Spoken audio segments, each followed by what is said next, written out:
할렐루야. 아유, 좌우로 인사하십니다. 사랑합니다.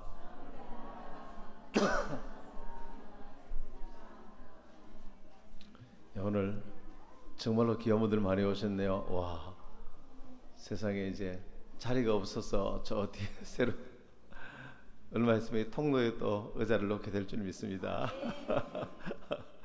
예, 여러분 한 분 한 분 너무 다 귀한 분들입니다. 오늘 또 우리 김윤우 지사님 또 귀한 가족들과 또 함께 오신 걸 감사드리고요.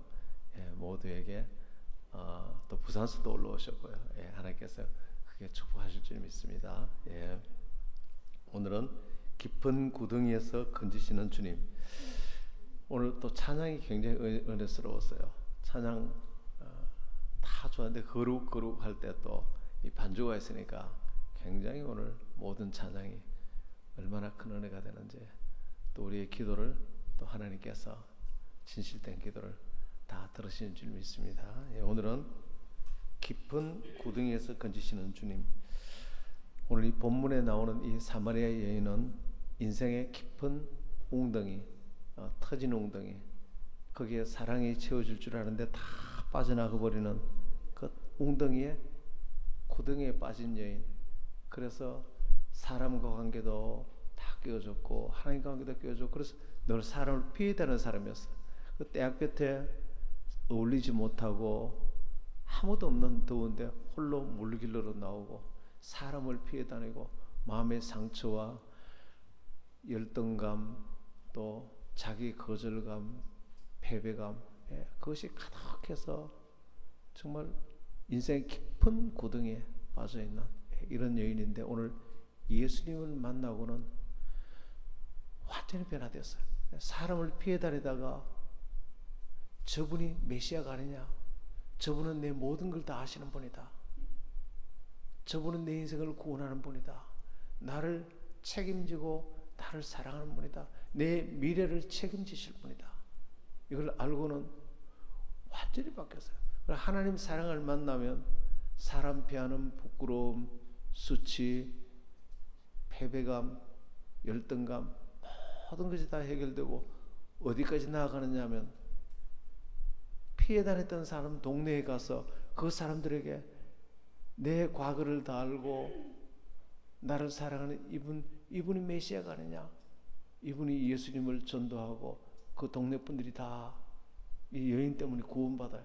그래, 이 여인으로는 완전히 정말 부정적인 삶을 살다가 완전히 긍정적인, 정말 승리하는 삶을 이렇게 살게 된 것입니다. 오늘 메시지를 잘 들으면 저와 여러분도 영원한 이 축복이 임하게 될 줄 믿습니다. 자, 이 여인이 왜 이런 정신적인 또 심리적인 영적인 삶에서 사람을 피해 다닐 만큼 이렇게 고등에 빠져버렸냐면, 여러분, 우리 인간의 마음은 오직 하나님만 채울 수 있는 공간이 우리 마음이에요. 그래서 하나님의 사랑만 우리를 행복하게 채워줄 수 있는, 우리의 원래 마음이 그런 것입니다. 그래서 하나님 사랑 아니고는 부족하고 완전한 행복으로 우리의 마음이 절대로 채워지지 않도록 하나님이 처음 창조할 때부터 그렇게 만들어놨어요. 한 사람도 빠져보세요. 별로 부러워할 것도 없어요. 우리 모두가 다 그러니까. 그런데 이 여인이 가장 큰 실패는 뭐냐면은 그 마음 속에 하나님의 사랑을 채우지 않고 다른 것으로 채우기 시작했답니다. 하나님을 떠나면 인간은 반드시 뭘 채우느냐 하면, 공허하기 때문에 이생의 자랑, 안목의 정욕, 육신의 정욕을 따라서 그 마음을 채우게 됩니다. 육신의 정욕, 음란과, 이 여인은 벌써 6번째 남자를 바꿨죠. 정욕과 또 이생의 자랑, 안목의 정욕. 근데 그런 것으로 가득 채우고 살면은 그 다음에 어떤 결과가 오느냐면 반드시 수치심과 부끄러움, 죄책감 반드시 찾아옵니다. 그러니까 여러분, 하나님을 떠나서는 그러니까 절대로 잘 될 수가 없어요. 절대로. 마음이 항상 이중적이 돼요. 속에는 그게 있는데 이제 표현을 하지 않으니까 속이 얼마나 괴로워요. 그게 오래되면 어떻게 됩니까? 자기 연민에 빠집니다.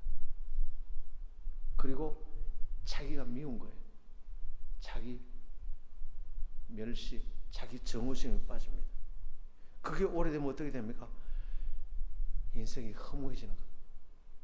인생의 목적도 잃어버리고, 그리고 마음은 심히 갈급하고 이기심이 가득한. 그러니까 하나님 떠난 데서부터 모든 게 출발돼요. 하나님 사랑을 받아야만 행복한데 이 첫 단추가 잘못되었으니까. 그럼 이 사람이 이 모든 것을 고치려면 딱 한 가지, 처음부터 출발을 다시 해야 돼. 하나님 사랑을 받는 것으로부터 출발해야 돼. 할렐루야. 그러려면 주로 어떻게 해야 되느냐? 제일 먼저 예배에 나오고 기도하고 말씀을 묵상하고 거기서 하나님 사랑을 깨닫고 그리고 전도하고 이런 일을 열심히 하는 거예요.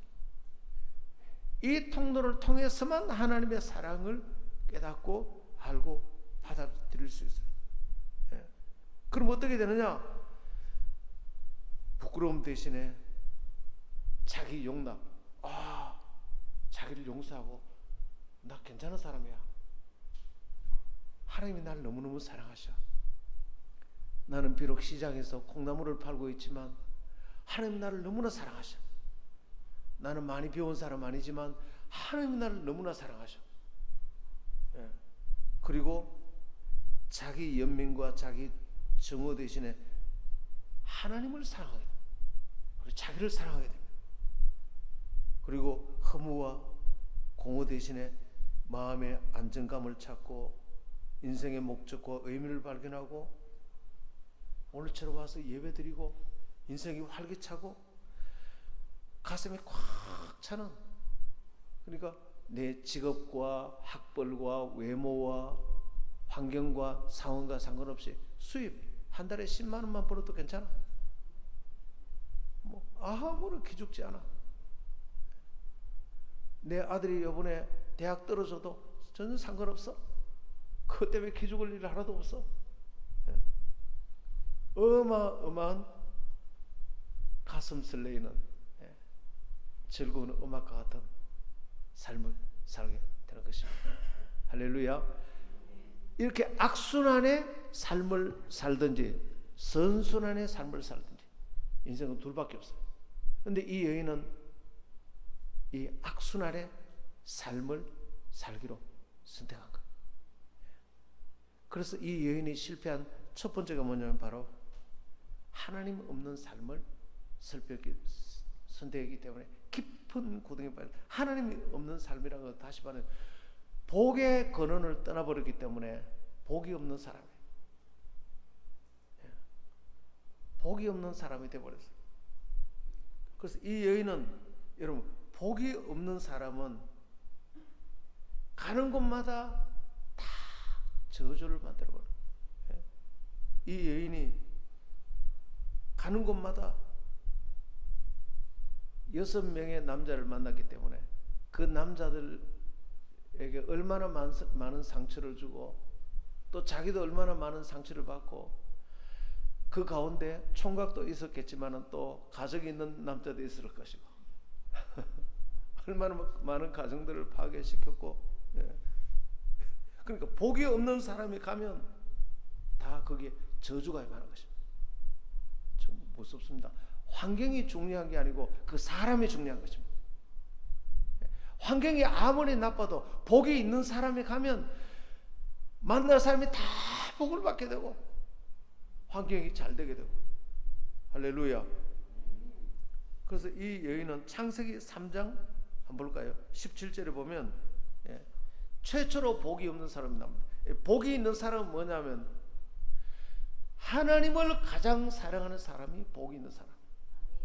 하나님이 내 미래를 책임지시는 분이기 때문에. 복이 없는 사람은 최고의 학벌을 가졌고 최고의 인물을 가졌고 지금 아무리 많은 돈을 갖고 있어도 하나님보다 더 사랑하는 것을 갖고 있는 것, 우상. 그게 이제 복이 없는, 그게 저주받은 사람. 간단합니다. 복이 있는 사람은 하나님을 마음을 다해 사랑하는 사람. 복이 없는 사람은 하나님보다 더 사랑하는 게 내 마음에 너무나 가득해. 정욕과 돈과 명예와 인기와 세상 쾌락과 하나님보다 세상 성공을 더 사랑하고, 이거 뭐 답이 없어요. 아까 그 순서대로 가는 거예요. 그 순서대로.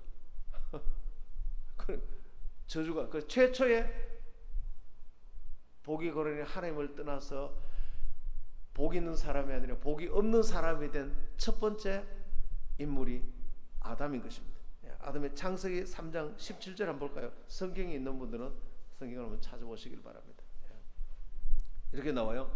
아담에게 이르시되 네가 네 아내의 말을 듣고 내가 네게 먹지 말라 한 나무의 열매를 먹었은즉 땅은 너로 말미암아 저주를 받고 네 평생에 수고해야 소사를 겨우 먹고 가시와 은근키가 날 것이고 땀이 흘러야 겨우 먹고 사는, 그러다가 흙이니 돌아가리라. 흙으로. 누구 때문에 여기 뭐라 그래요? 땅은 네 때문에 저주를 받고, 이 땅이 누구 때문이라고? 네 때문에.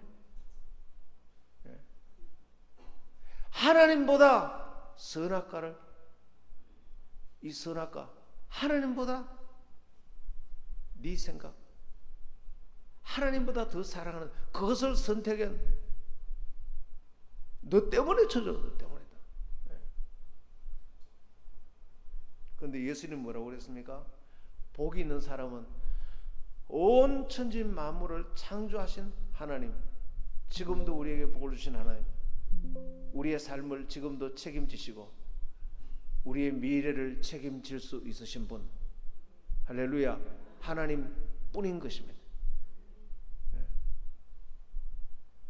그러니까 하나님께서 우리에게 복이 있는 사람이 되기 위해서 제일 큰 계명, 마태복음 22장에 너희는 마음을 다하고 뜻을 다하고 힘과 목숨을 다하여 주 너의 하나님을 사랑하라. 하나님보다 더 사랑하는 게 없어. 그 사람이 복이 있는 사람. 이런 사람은 가는 곳마다 자기도 복이 있고 가는 곳마다 이 사람 때문에 복을 엄청 받아. 이 사람 때문에. 그래서 마태복음 6장 33절에 너희는 먼저 그의 나라와 그 일을 구하라. 그리하면 이 모든 것을 다 하시리라. 먹고 입고 살 것. 세상 사람들 다 그것 때문에 하나님 버리잖아. 먹고 입고 살 것. 오늘 여기 오셔야 되는데 먹고 입고 살 것 때문에 지금 안 오시고. 요한일서 2장 16절에 이렇게 말합니다. 15절부터 이 세상이나 세상에 있는 것들을 사랑하지 말라. 누구든지 세상을 사랑하면 아버지의 사랑이 그 안에 있지 아니하니 이는 세상에 있는 모든 것이 육신의 정욕과 안목의 정욕과 이생의 자랑이니 다 아버지께로부터 온 것이 아니요 세상으로부터 온 것이라. 이 세상도 그 정욕도 지나가되 오직 하나님의 뜻을 행하는 자는 영원히 거하느니라. 할렐루야. 예. 다 지나가는데 오직 하나님의 뜻을 행하는 그 사람만 영원히 거하는. 영원히. 그런데 복이 있는 사람이 있습니다. 바로 대표적으로 아브라함인 것입니다. 아브라함은 가는 곳마다 그도 복을 받고 모든 사람이 복을 받았는데 창세기 12장 3절에 이렇게 말합니다. 너를 축복하는 자에게 내가 복을 내리고 너를 저주하는 자에게 저주하니 땅의 모든 족속이 너로 말미암아 복을 얻으리라. 누구 때문에요? 네 때문에 복을 받을 것이다. 아까 아담은 뭐라고요? 네 때문에 저주를 받을 것이다. 아브라함은 네 때문에 땅의 모든 족속이 다 복을 받을 것이다. 아브라함이 대표적으로 예수 그리스도를 가지고 오는 분이에요. 아브라함의 후손 가운데. 아브라함을 통해서 전부 예수님의 보혈을 알고 십자가의 보혈로 구원받고 하나님의 사랑을 알고, 그래서 이분이 아브라함이 가는 곳마다 다 오늘 우리 교인들은 다 복이 있는 사람이 되기를 축복합니다. 복이 없는 사람이 되지 말고 복이 있는 사람, 또 복이 없는 사람이 또 한 사람입니다. 엘리 제사장. 이 사람만큼 복이 없는 사람이 있을까요? 하나님이 복을 안 준 게 아니고 엄청나게 복을 줬습니다. 제사장까지 세웠으니까 얼마나 복을 많이 줬어요. 그런데 준 복을 다 발로 탈탈 털어서 그냥 다 복을 쫓아내버렸어요. 엘리 제사장. 사무엘상 2장 30절부터 한번 볼까요? 성경 한번 찾아보세요. 이렇게 나옵니다. 그러므로 이스라엘의 하나님 나 여호와가 말하노라, 내가 전에 네 집과 네 조상의 집인 네 앞에서 영원히 행하리라 하였으나 이제 나 여호와가 말하노니 결단코 그렇게 하지 아니하리라. 나를 존중히 여기는 자를 내가 존중히 여기고 나를 멸시하는 자를 내가 멸시하리라. 나를 존중히 여기는 자가 뭐라고요? 하나님보다 더 사랑하는 게 없어. 하나님을 가장 사랑하셔. 하나님이 누군지 알아. 천지 만물을 하나님이 창조하셨어.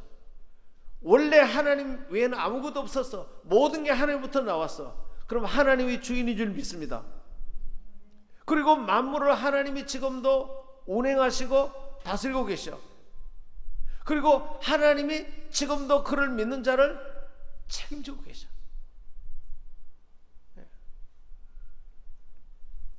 이 하나님을 얼마나 귀한 분인 줄 알고 하나님을 존중히 여기는 사람, 복 있는 사람, 나를 존중하는, 하나님을 존중히 여기는 자를 어떻게, 하나님도 그를 존중히 여기고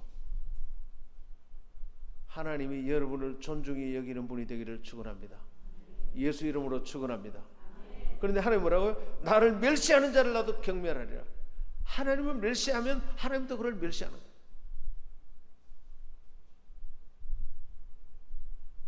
교회 나올 때 사람 보고 나올 필요 없어요. 목사님 보고 나올 필요도 없어요. 진짜 목사님 보고 나올 필요 하나도 없어요. 물론 목사는 하나님의 통로이기 때문에 또 목회자를 협조하고 돕는 그런 거는 몰라도 목사 보고 나올 필요 없어요. 하나님을 존중히 여기게 되기를 축원합니다. 우리를 책임지는 분은 하나님밖에 없어요. 보라, 내가 내 딸과 내 팔과 내 조상의 집 팔을 끊어 내 집에 노인이 하나도 없게 돼 하는다리라. 지금 엘리가 왜 이렇게 됩니까? 그 제사장 자리를 줬는데 항상 하나님을 최고의 자리에 안 넣어. 쉽게 말하면 목사가 됐는데 하나님을 최고의 자리에 생각 안 해. 교회에 여러 직분을 받았는데, 여러 소중한 직분을 받았는데 하나님을 최고로 안 여겨. 그래서 31절에 오는 저주가 오면 노인이 하나도 없게 될 것이다. 다 일찍 죽는다는 것입니다. 32절에 이스라엘에게 모든 복을 내리는 중에 너만 환난을 당할 것이다. 33절에 내 제단에 네 마음을 슬프게 할 것이요. 34절에 한날에 두 아들이 죽으리니 그것이 표징이 될 것이다. 35절에 다시 충실한 제사장을 내가 새로 일으키리니 그 사람은 내 마음 내 뜻대로 행할 것이니라. 엘리의 제일 큰 죄는 사무엘상 2장 29절에 나옵니다. 너희는 어찌하여 내가 내 채소에서 명령한 내 제물과 예물을 밟으며 네 아들들을 나보다 더 소중히 여겨. 제일 큰 죄가 뭡니까? 하나님보다 아들을 쏟아요. 아들이 교회에서 이제 엄나는 행위를 하고 하나님께 드리는 예물을 아들이 가져가서 먼저 먹어버리고, 그런데도 하나님을 더 사랑하면 그 아들을 꾸짖고 아들을 바로 갖춰야 되는데 알고도 내버렸다. 혹시 여러분 아들이 하나님 떠나 엉뚱한 길로 가는데도 알고도 그냥 내버려두는 부모들이 제법 많아요. 모르고도 그렇고 알고도 그렇고. 그러니까 하나님이 제일 큰 죄가 뭐죠? 하나님보다 아들을 더 사랑했다. 아들이 우상이 됩니다. 요즘 부모님들이 아들이 다 우상이 돼 있죠. 오냐 주일날 교회 가지 말고 학원 가거라. 학원 가라. 나 교회 오늘 못 가요. 친구들하고 오늘 농구하러 가야 돼. 그래 가거라. 아들이 우상이 돼 있고 얼마나 우상이 많은지 몰라요. 하나님보다 더 사랑하는 우상이 오늘날 하나님보다 더 사랑하는 대표적인 우상이 돈인 것입니다. 오늘 왜 안 나오시죠? 돈 때문에요. 그 다음에 취미생활입니다. 오늘 어디 갔습니까? 오늘 등산 갔어요. 등산 모임 갔어요. 오늘. 지난주는요 묻지마 관광 갔어요.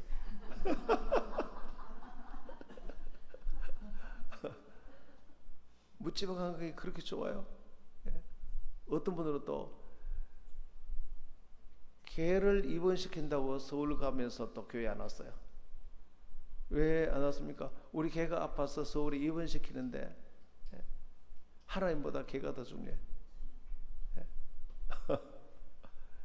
그 개 치료비가 얼마나 들어가냐? 200만 원이 들어가. 내 생활비보다 더 많이 들어가. 오늘날 우상이 정말 많습니다. 에스겔서에 보면 하나님 환상을 보여주는데 성전에 온갖 짐승들 다 성전에 가득했더라. 성도들 마음속에 하나님보다 더 사랑하는 게 우글우글.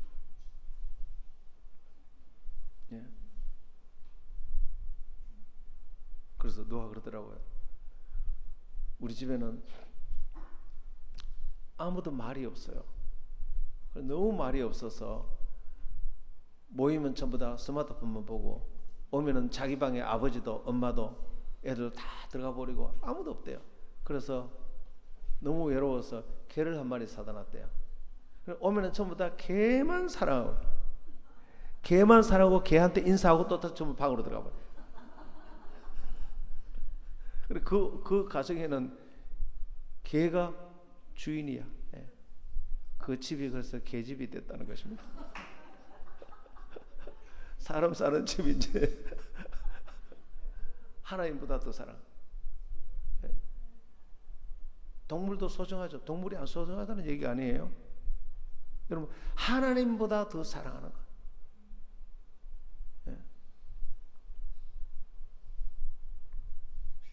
그래서 여기에는 결국은 교회 앞에까지 왔다가 어떻게 합니까? 예배드리러 왔다가 교회 앞에서 싸워서 핸들을 획 돌려서 집으로 가버립니다. 교회 앞에까지 와서 부부간에 그냥 한바탕 하고 자존심은 우상이 되겠습니다. 그러나 복 있는 사람은 그렇지 않습니다. 이번에 하늘숲 교회 어제 웨이크업 갔는데 거기 한 분이 이런 간증하더라고. 두 분의 간증이 있는데 한 분은 큰 교회를 다녔대요. 큰 교회를 다녔는데 방언도 받고 한 20년 막 헌금도 많이 하고 11조도 많이 하고 그런데 뭔가 머리 공허하더래요. 엄청 공허해요. 이분이 이랜드에 이분은 대학 안 나왔어요. 근데 이랜드에 최고의 기술자로 가서 전국에 뭐 이랜드 매장을 휩쓸고 다닐 만큼 유능했대요. 돈도 많이 벌어서 헌금도 많이 했는데 마음이 그렇게 공허하더래요. 이상하다. 성가대까지 했대요. 그 예배 드릴 때 은혜 받아 또 울기도 많이 울었대요. 방언도 하고. 자, 누가 보든지 보면은 엄청나게 신앙 좋은 거 아니에요. 그런데 예배 마치고 교회를 떠날 때는 너무나 공허해. 이게 이유가 뭔가? 딱 한 가지 깨달아. 인생의 목적을 알지 못했어. 인생의 목적을 알지 못했어. 하나님이 내 인생을 최고로 책임져 주시는 분이고 하나님을 내 마음과 뜻을 다해서 사랑하는 그것이 복 있는 사람이고, 그것이 내 인생의 목적이고, 하나님을 사랑하고, 그 다음에 행복은 그렇게 살면 따라오는 건데,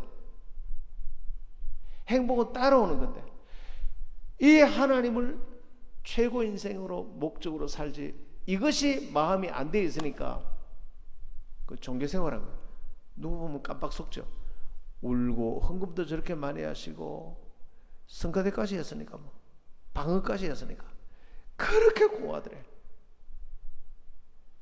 마음의 목적이 따로 돼 있으니까. 그리고 인생의 목적을 알고 난 뒤에 그게 치유가 됐대. 오늘 여러분에게 치유가 되기를 축원합니다. 또 한 분은 이걸 알고 이렇게 얘기하더라고요. 부부가 있는데 하나님이 이렇게 우리 인생에, 내 인생에 영원히 미래를 책임져 주시는 분이면, 그러면 부부 맞벌이 부부하니까 돈도 많이 벌어요. 우리가 이렇게 돈만 벌다가 천국 가는 게 이게 정말 맞나? 당신만 벌어도 우리는 먹고 산다. 그래서 부인은 남편에게 당신만 버세요. 나는 맨날 돈 버리는 시간 다 내고 이러다가 천국 가서 어떻게 해? 그래서 나는 주의 일 하겠습니다 하고, 이제 이분은 교회에 나와서 열심히 주중에도 봉사하고, 진짜 그런 교회들 많아요. 오늘의 교회도 그런 교회들이 많고, 이분도 이제 그렇게 와서 전도도 하고 열심히 주의 일에 그냥 풀타임으로 그렇게 섬겼어요. 그런데 그렇게 섬기자마자 시련이 더 왔어요. 교통사고가 연달아 3번 나가지고, 배상하는 돈이 얼마나 많은지. 그래서 시험이 왔대. 야, 하나님 섬긴다고 그러다가 오히려 더 손해가 오고, 이건 뭐가 잘못된 게 아닌가. 그때 그렇지만은, 그리고 여러분 하나님을 위해서 섬기려고 선택하면 영적 전쟁이 일어납니다. 마귀가 어마어마하게 공격하는 것입니다. 우리가 거짓된 신념을 넣어주는 것입니다. 그런데 다시 흔들리지 않고 주를 위해서 온전히 그렇게 열심히 복음 전하고 섬겼어요. 그런데 2달째 거기 보험 넣은 게 어떻게 뭐 안 될 듯 안 될 듯 하다가 보험이 통과돼서 4천만 원을 받았대요.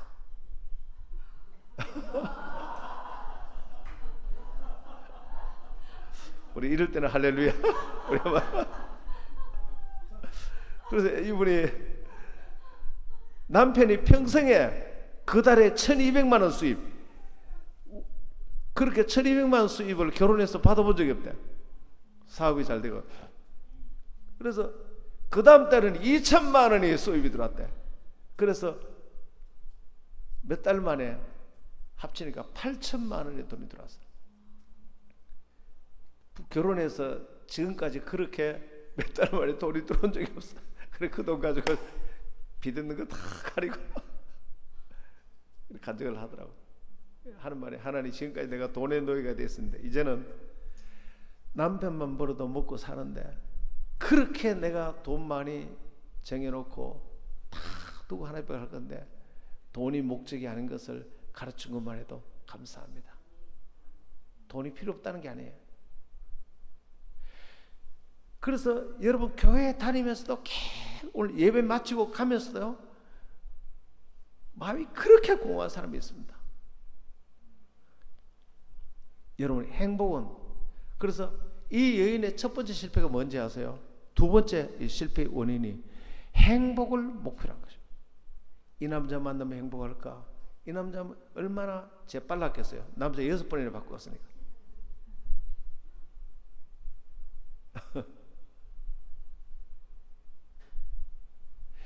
행복을 목표로 하면은 저주가 오는 것입니다. 공통적인 것입니다. 행복은 따라오는 것이지. 행복은 하나님을 인생의 목표로 삼고 하나님의 뜻을 이루는 것을 인생의 목표로 삼으시길 바랍니다. 그래서 이 목표 하나 바꾸고 나니까 비로소 공허한 게 사라졌어. 이제 나를 흔들 자가 아무도 없어. 환경이 어려워도 하나님이 목표고 하나님의 뜻을 이루는 것이 목표고, 이제 나를 흔들 자가 아무도 없어. 행복을 목표로 하니까 전부 나를 흔드는 거야. 돈 때문에 걱정하고, 인기 때문에 걱정하고, 출세 때문에 걱정하고, 참 걱정하고, 남편 때문에 스트레스 받고, 여인 때문에 스트레스 받고. 그래서 이 교회는 결혼 기대 학교라는 것을 해서 가르치는데 그 교회의 최고 프로그램이에요. 근데 결혼 기대 학교를, 결혼 예배 학교를 오면은 거기서 하는 목표는 뭐냐면 환상을 다 깨주는 거예요. 내가 이 남자 만나면 내 인생에 축복의 활짝이 열리게, 그 환상을 아주 확실하게, 내 이 여자 만나면 내 인생에 이제 길이 활짝이 열릴 거 다 깨버려요. 그래 목사님이 이런 얘기 하더라고. 예. 그분인 줄 알았는데 알고 보니까 그놈이더라.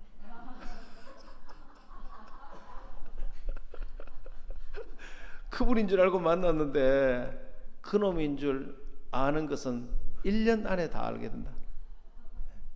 환상이다. 남편 때문에 행복해질 거, 그게 뭡니까? 인생의 행복을 목표로 하면은 저주가 오는 것입니다. 예. 결혼했지만 행복은 남편으로부터 오는 게 아니고 하나님으로부터만 오는 줄 믿으시길 바랍니다. 그 남자는 만날 때 공주인 줄 아는데 그인 줄 아는 데는 1년만 지나면 그인 줄 안돼. 그래서 환상을 다 깨버려. 처음부터 환상을 다, 네. 환상을 다 깨버려. 그래서 이분의 가장 큰 불행이 뭡니까? 이렇게 깊은 웅덩이에 빠진 이유가 뭡니까? 첫 번째, 복이 없는 사람이 됐고, 두 번째, 행복을 목적이기 때문에. 하나님 우리의 행복 주기를 원하시죠. 주기를 원하는데 행복을 목적, 남편을 목적으로 하면 남편이 나에게 행복을 줄 것이다, 아내가 나에게 행복을 줄 것이다, 저주의 문이 활짝 열렸습니다. 저주의 문. 두 번째 이 여인의 실패 이유가 뭡니까? 행복을 목적으로, 인생의 목적을 몰랐기 때문에.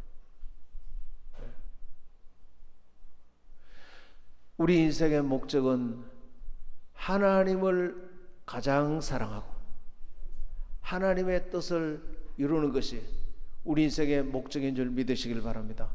그러면 행복은 따라와요. 그가 가는 곳마다 그 사람 때문에 복을 받아요. 너 때문에 복을 다 받게 된다. 마지막 세 번째, 그럼 이 여인은 어떻게 해서 여기서 구원받는가? 완전히 구원받아 버렸잖아요. 완전히 치유돼 버렸잖아요. 온 동네 가서 이 여인이 전도자가 됐잖아요. 바로 세 번째는 하나님의 사랑 때문입니다. 하나님의 은혜와 사랑. 이렇게 지금까지 엉터리로 살았지만 이런 나도 주님이 사랑하시고 이런 나에게도 은혜를 베푸시는 주님이시다. 예, 주님 십자가의 사랑. 죄인을 사랑하시고 병든 자를 사랑하시고 엉망진창으로 살았을지라도 주님은 그 여인을 최고로 사랑하시고, 예, 최고로 하나님이 축복하시고 최고의 계획을 가지고 계시고, 이 여인이 온 동네를 전도한 전도자가 되어버렸으니까 교회 하나 세운 거예요. 네. 여러분, 은혜라는 것은 자격 없는 자에게 베푸시는 것을 은혜라 그래요. 영국 국왕이 전시 상태에 시차를 도는데 보초선 영국 군인이 졸고 있었어요. 그래서 전시 상태에 보초가 조는 것은 바로 총살감이에요. 그래서 이런 보초는 사형에 해당한다고 집행하라 그랬어요. 그때 그 보초가 이렇게, 왕이시여 은혜를 베푸소서. 너 같은 놈에게는 은혜를 베풀 자격이 없다. 그러니까 왕이시여 바로 자격 없는 자에게 베푸는 게 은혜입니다.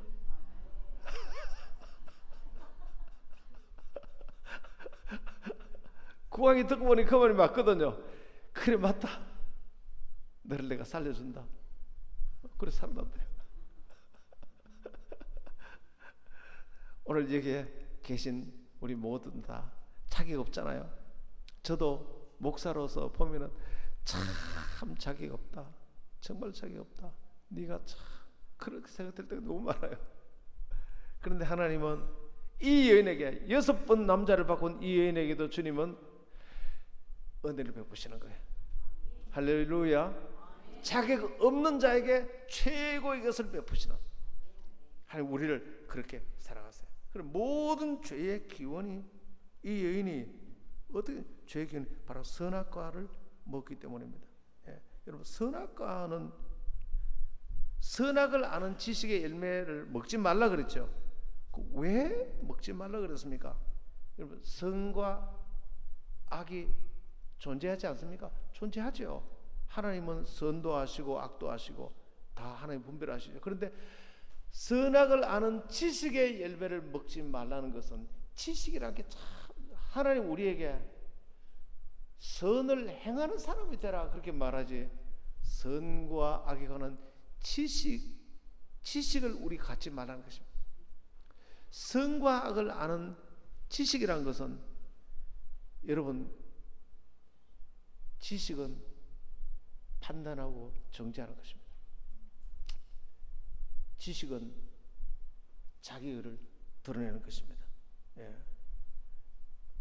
저 사람은 저렇게 악한 사람, 저건 진짜 악한 거지. 저 사람은 괜찮은 거지. 앉아서 계속 판단하고, 모든 불행의 원인이 뭡니까? 선과 악을 판단하는 지식 때문에 집에 들어가면 자기 부인 판단하고, 자기 남편 판단하고, 교회 오면 성도들 판단하고, 직장 가면 직장 동료들 판단하고, 고객들 판단하고.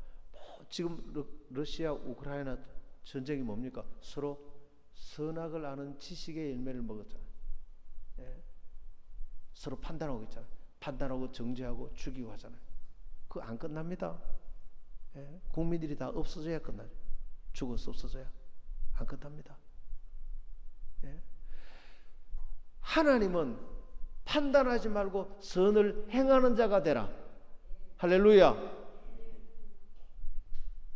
선을 행하는 자가 되지 앉아서 판단하지. 판단의 모든 미움과 분쟁과 저주와 불행의 원인이, 최초 판단자가 누굽니까? 가인이 아벨을 판단해서 죽여버렸죠.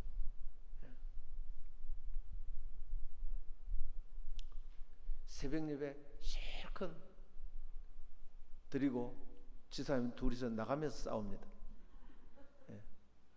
왜? 차를 왜 내 자리에 차댔냐면, 예. 1년 내내 금식 기도하고 교회 와서 권사님 두 분이 싸웁니다. 자기 늘 앉는 자리에 사람들 데려와서 자기 자리에 앉았다고 싸우는 것입니다. 기도원 가서 금식 기도 일주일 하고 내려와서 봉고 타면서 싸웁니다. 예. 기도 아무 소용 없어요. 그것이 아무 소용 없어요. 예.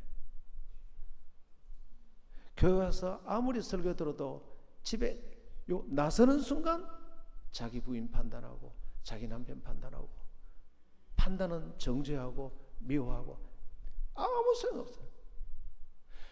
모든 죄의 유일한 기원이 선과 악을 분별하는 지식의 열매, 지식. 주님은 우리가 선을 행하는 자가 되라고 말했지, 지식으로 판단하라고 말한 적이 없어요. 야고보서 4장 11절 말씀, 이것만 보고 이제 마치겠습니다. 야고보서 4장 11절. 형제들아, 서로 비방하지 말라. 형제를 비방하는 자나 형제를 판단하는 자는 곧 율법을 비방하고 율법을 판단하는 것이라. 네가 만일 율법을 판단하면 율법의 준행자가 아니요 재판관이로다. 입법자와 재판관은 오직 한 분이시니 능히 구원하기도 하고 멸하시기도 하시느니라. 너는 누구에게 이웃을 판단해? 판단하는 분은 하나님이신데, 재판관은 네가 누구기에 네가 하나님 자리에 앉느냐? 너는 율법의 준행자지. 율법의 재판관이 아니니라. 율법의 재판관은 하나님이 판단하느니라. 너는 율법의 준행자니라. 네가 하나님이냐? 너는 누구기에 판단하느냐? 네가 그 사람 사정 다 아냐? 네가 정말로 그 사람 사정 다 아냐? 네가 그 사람을 정말 알고 판단하느냐? 알고 판단하느냐? 그 사람이 얼마나 연약한지, 얼마나 도움이 필요한지 네가 알고 있냐?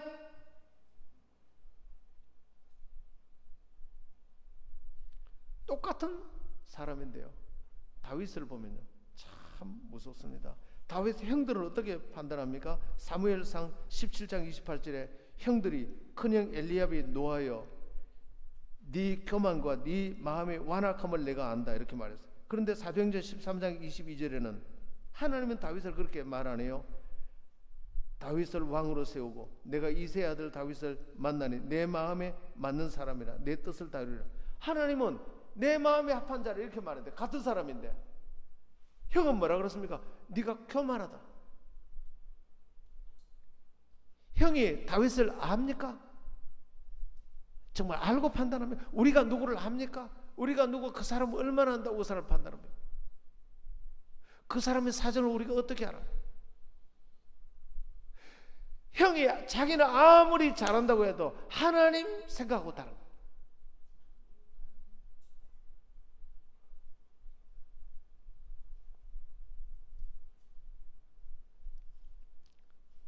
오늘 이 여인을 온 동네 사람이 손가락질 할지라도 예수님은 그렇지 않습니다. 이 여인을 사랑하고 이 여인을 십자가의 사랑으로 사랑하시고